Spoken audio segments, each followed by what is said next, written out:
Hello everyone, your Anjali ma'am this side. Welcome to quality speaks.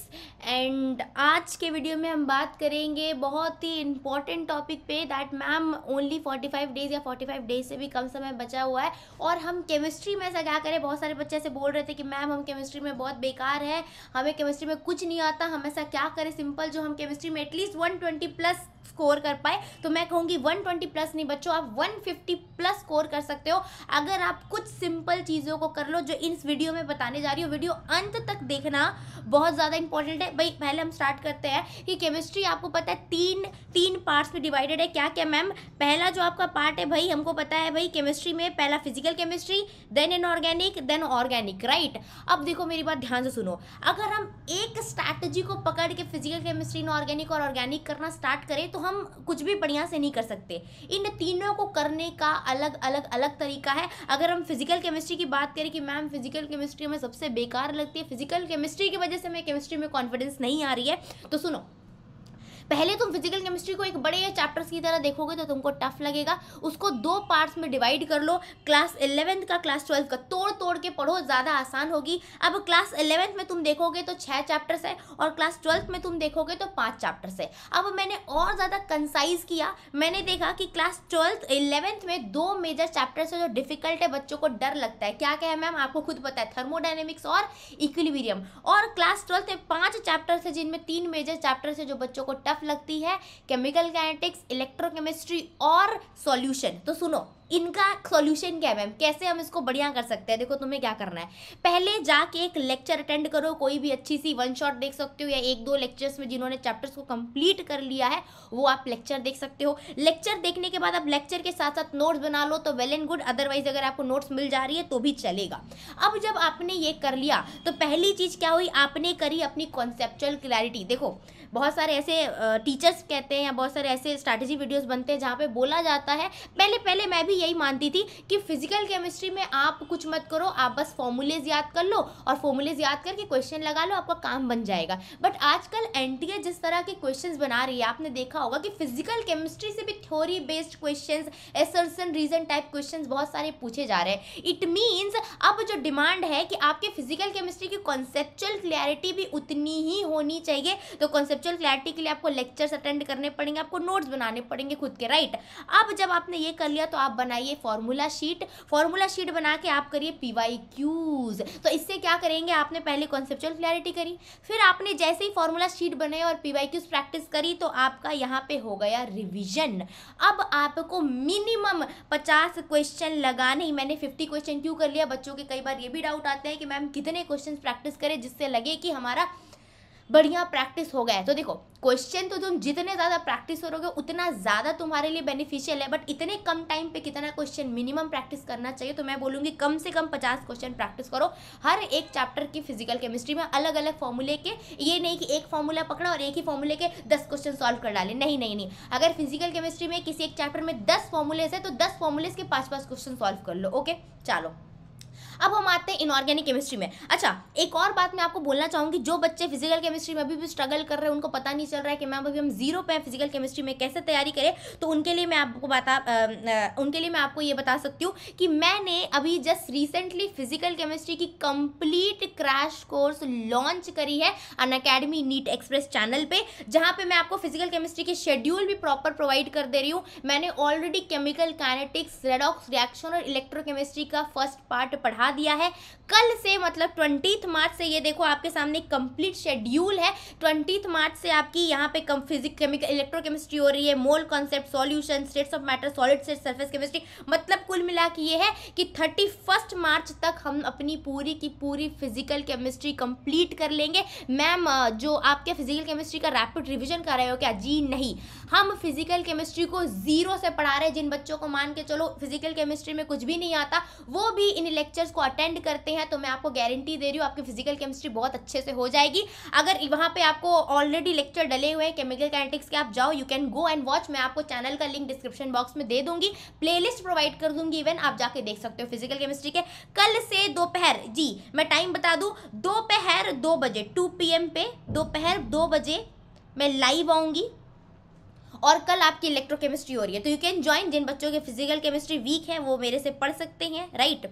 अब चलो, अब हम स्टार्ट करते हैं आपकी इनऑर्गेनिक केमिस्ट्री में। देखो, इनऑर्गेनिक केमिस्ट्री में क्या करना है बच्चों, इनऑर्गेनिक केमिस्ट्री में आपको क्लास, अगेन आप, मैं बोलूँगी आप क्लास 11th और 12th दो पार्ट्स में इसको डिवाइड कर लो, ठीक है।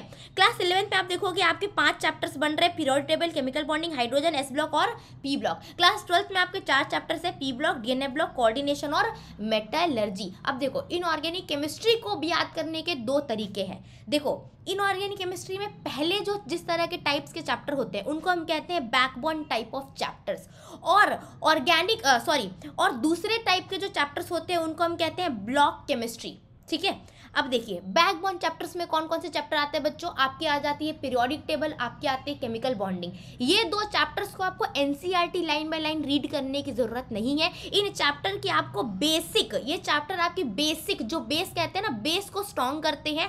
सारे कॉन्सेप्चुअल क्लियरिटी आपको इन्हीं चैप्टर्स को पढ़ के होंगे। और आप सोचोगे कि पीरियोडिक टेबल, केमिकल बॉन्डिंग हमें नहीं आता और हम इनऑर्गेनिक की ब्लॉक केमिस्ट्री को, एस ब्लॉक, पी ब्लॉक खूब अच्छे से समझ डालेंगे, तो ये आपकी बहुत बड़ी गलतफहमी है। आपको सबसे पहला काम ये करना है कि आपको पीरियोडिक टेबल और केमिकल बॉन्डिंग बहुत अच्छे से स्ट्रॉन्ग करनी है। मैम कैसे स्ट्रॉन्ग करें, जाइए पहले एक बहुत अच्छा सा लेक्चर देख लीजिए अगर आपको ज़रूरत है लेक्चर्स की। उसके बाद आप एक नोट्स बनाइए, PYQs लगाइए और क्वेश्चन प्रैक्टिस करिए। जब आपको लगता है कि आपकी बैकबोन चैप्टर्स एकदम बढ़िया से तैयार हो गई है, तब आप आइए ब्लॉक केमिस्ट्री में। ब्लॉक केमिस्ट्री बोले तो ma'am S block, P block, DNA block, they all are your block chemistry. तो ब्लॉक केमिस्ट्री में आपको क्या करना है बच्चों, आपको एनसीईआरटी थोरोली अच्छे से लाइन बाय लाइन रीड करनी है। अगर एनसीईआरटी मैम रीड करके समझ नहीं आ रहा है तो आप एक watch NCERT line by line की आप कोई भी एक YouTube वीडियो सीरीज वॉच कर सकते हो।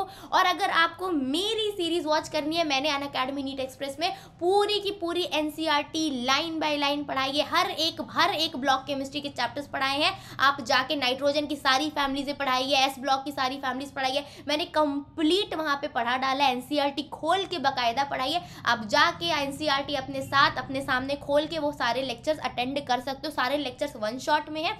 मैं आपको प्लेलिस्ट प्रोवाइड कर दूंगी डिस्क्रिप्शन बॉक्स में, आप जाओ एक बार जाके देख सकते हो। अगर अच्छा लगा तो कंटिन्यू करना, ठीक है। दूसरी चीज, आपको जब आपने एनसीईआरटी रीड कर ली, आपने लाइन बाय लाइन वीडियोस भी देख ली अगर आपको जरूरत पड़ी, फिर आप तीसरी और मोस्ट इंपॉर्टेंट चीज ये करनी है कि आपको प्रैक्टिस करना है। जितना ज्यादा हो सके उतनी ज्यादा प्रैक्टिस करो एनसीईआरटी बेस्ड क्वेश्चंस की। देन ट्रेंड्स के शॉर्ट नोट्स बनाओ आप, ठीक है। ट्रेंड्स के शॉर्ट नोट्स कैसे बनाएंगे मैम, हमें समझ नहीं आ रहा है, कोई बात नहीं, आप हमारा टेलीग्राम चैनल ज्वाइन कर सकते हो, स्टडी विथ A2। वहाँ पे मैं बहुत जल्द ट्रेंड्स के शॉर्ट नोट्स प्रोवाइड करने वाली हूँ। अगर आप खुद बनाना चाहते हो तो बहुत अच्छी बात है। और मैम हमें आलस आ रहा है तो आप प्रोवाइड कर दो, तो जी हाँ मैम प्रोवाइड कर देगी। Again last but not the least, आपको PYQs लगाने ही लगाने हैं, ठीक है। चलिए अब हम आते हैं बच्चों ऑर्गेनिक केमिस्ट्री में। देखो, ऑर्गेनिक केमिस्ट्री में भी अगेन मैंने क्लास 11 12 में डिवाइड कर लिया है। क्लास 11 में आप देखोगे तो 3 चैप्टर्स है, क्लास 12 में आप देखोगे तो 7 चैप्टर्स है। अब देखिए, जो क्लास 11 के चैप्टर्स है ना, बाकायदा 2 ही चैप्टर्स है। एक चैप्टर जो इन्वायरमेंटल केमिस्ट्री है, उसका आप अगर एक शॉर्ट नोट्स देख लो, या शॉर्ट नोट्स एक शॉर्ट 1 शॉट लगा लो, या शॉर्ट नोट्स पढ़ लो, तो आपकी काम बन जाएगी।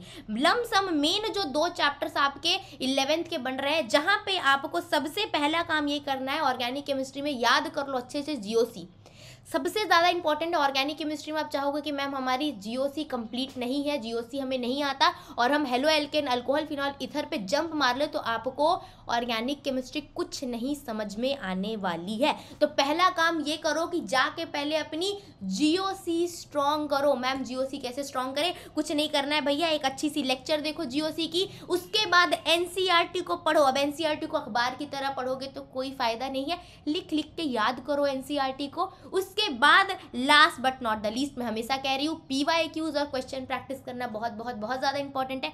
कई बार क्या होता है ना, ऑर्गेनिक केमिस्ट्री में बच्चे ऑर्गेनिक केमिस्ट्री पढ़ लेते हैं, एनसीईआरटी से लेक्चर भी देख लेते हैं, बट जब क्वेश्चन बनाने की बारी आती है तो उनसे क्वेश्चन नहीं बनती। तो क्वेश्चन प्रैक्टिस करना बहुत इंपॉर्टेंट है ऑर्गेनिक केमिस्ट्री में भी। मैम कैसे क्वेश्चन प्रैक्टिस करें बच्चों, आपको एनसीईआरटी बेस्ड क्वेश्चन प्रैक्टिस करनी है, एनसीईआरटी बेस्ड क्वेश्चन प्रैक्टिस करनी है।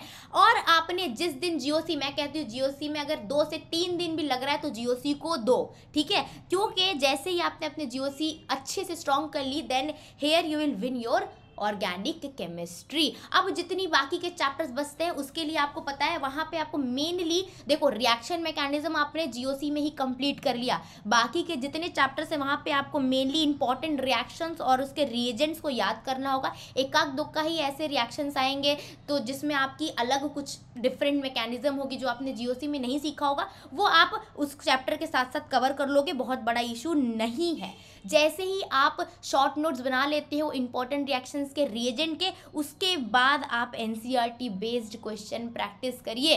मैम अगेन इंपॉर्टेंट रिएक्शन और रिएजेंट के अगर शॉर्ट नोट्स हमें मिल जाते कहीं से ना तो बहुत मज़ा आ जाता। तो कोई नहीं, मैम आपको इसके भी शॉर्ट नोट्स बहुत जल्द प्रोवाइड कर देगी। आप टेलीग्राम चैनल ज्वाइन कर लो हमारा स्टडीज विद एटू, आपको प्रॉपर पूरा इंपॉर्टेंट रिएक्शंस और रिएजेंट्स के शॉर्ट नोट्स वहाँ पे मिल जाएंगे। ठीक है, तो आप अगर इतना सिंपल जितना मैंने आपको समझाया अगर आप कर लेते हो भाई, तो जो कि बहुत बड़ी बात नहीं है, आपकी मैं गारंटी देती हूँ आपकी 150 प्लस तो आके रहेगी हमारे नीट के केमिस्ट्री में। ठीक है, चलिए that's it for the video, है ना। कल अगर जिसको लेक्चर अटेंड करना है फिजिकल केमिस्ट्री के तो प्लीज़ 2 बजे मैं कहती हूँ आओ, एक बार सब आओ और जादू देखो कि जिनको फिजिकल केमिस्ट्री की पी भी नहीं आती, मैं कहती हूँ आप ज़रूर फिजिकल केमिस्ट्री सीख के जाओगे। 2 PM पे आओ इलेक्ट्रोकेमिस्ट्री पढ़ने को। ठीक है, that's it for the video guys, bye bye.